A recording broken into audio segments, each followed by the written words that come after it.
Bonjour à tous et bienvenue sur Rare à l'écoute, le premier média d'influence dédié aux maladies rares, pour un épisode consacré comme chaque mois à notre partenaire, l'Alliance Maladies Rares.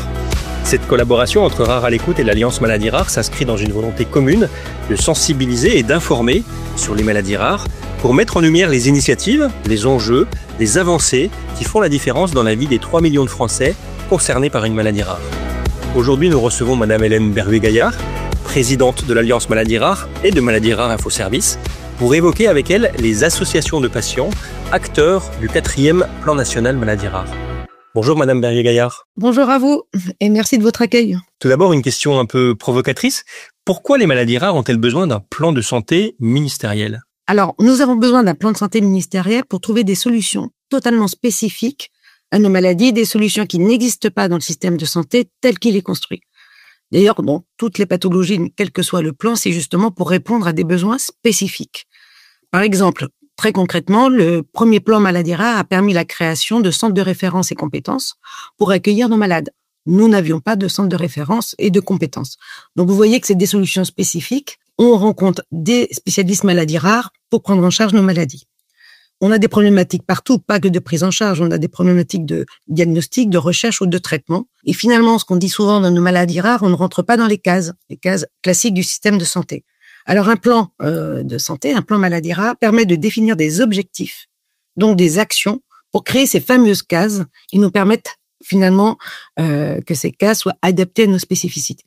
Et est-ce que les associations de patients participent à la construction de ces plans ? Alors, elles font plus que participer à la construction des plans.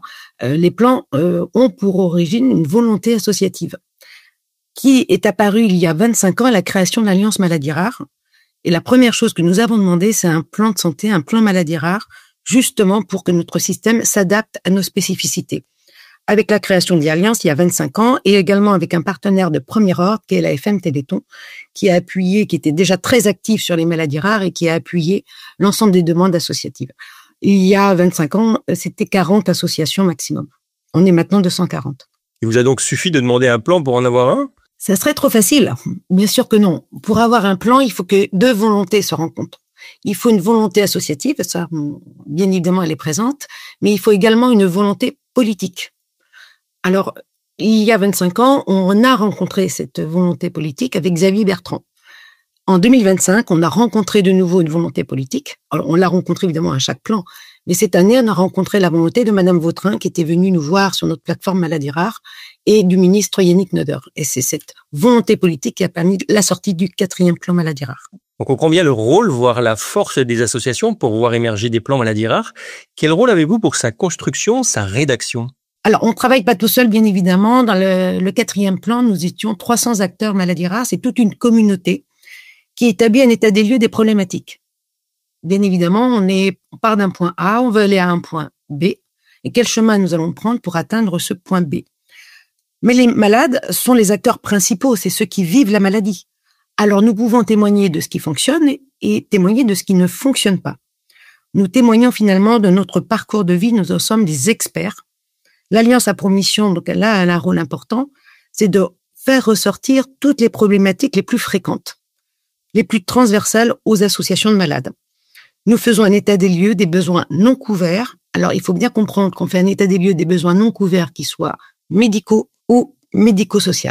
Et en quoi y a-t-il une spécificité maladies rares dans cette démocratie sanitaire ? Alors, ce qui nous caractérise, et vous l'avez tout à fait énoncé en début d'entretien, on est 3 millions de Français, mais nous sommes touchés par 7000 maladies différentes.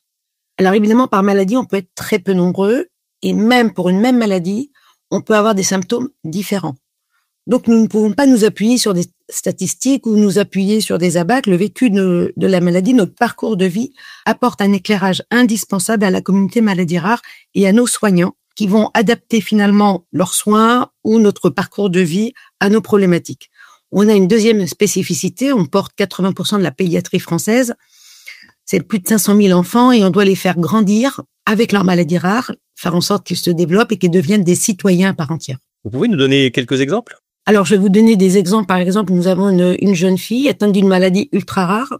On n'a même pas le diagnostic de sa maladie, qui a des problèmes d'élocution, qui a beaucoup de mal à parler et qui veut passer son baccalauréat. C'est une élève brillante. Mais pour l'éducation nationale, Il y a le grand oral du bac. On ne peut être exempté du grand oral que si on est muet. Or, elle n'est pas muette, elle a un problème d'élocution. Et donc, du coup, elle se retrouve complètement bloquée pour passer son bac. Voilà. Encore un exemple où on ne rentre pas dans la case. Un autre exemple, par exemple, on a beaucoup de traitements repositionnés, ce qu'on appelle les hors AMM, et nous avons de plus en plus de difficultés d'accès à ces traitements parce qu'on ne rentre pas dans la case. Donc, notre parcours, c'est aussi un parcours du combattant. C'est ça qui est compliqué dans nos maladies rares, c'est qu'on doit déjà se battre contre la maladie, mais on doit aussi se battre contre un système.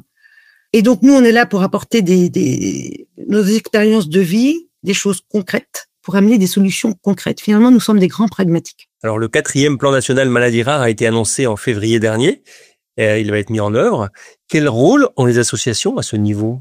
Alors, nous sommes toujours présents après le 4e plan, enfin après les plans maladies rares, car se constitue au ministère de la Santé, à la DGOS, 2 commissions. Une commission stratégique et une commission opérationnelle. Et les associations de malades sont présentes dans ces commissions. En parallèle de ces commissions, il y a des groupes de travail qui sont souvent créés par thématique. On est également très présent au niveau de nos filières maladies rares. Donc l'annonce d'un plan, c'est qu'une première étape. C'est une étape clé, mais c'est qu'une première étape. Il est important de suivre la trajectoire des objectifs et parfois adapter le plan aux évolutions du système de santé. Un plan est sur 5 ans, mais sur ces 5 années, le système de santé va encore évoluer, notamment sur le numérique. On doit toujours faire entendre notre voix, être présent et ne pas redevenir les oubliés ou les invisibles d'un système.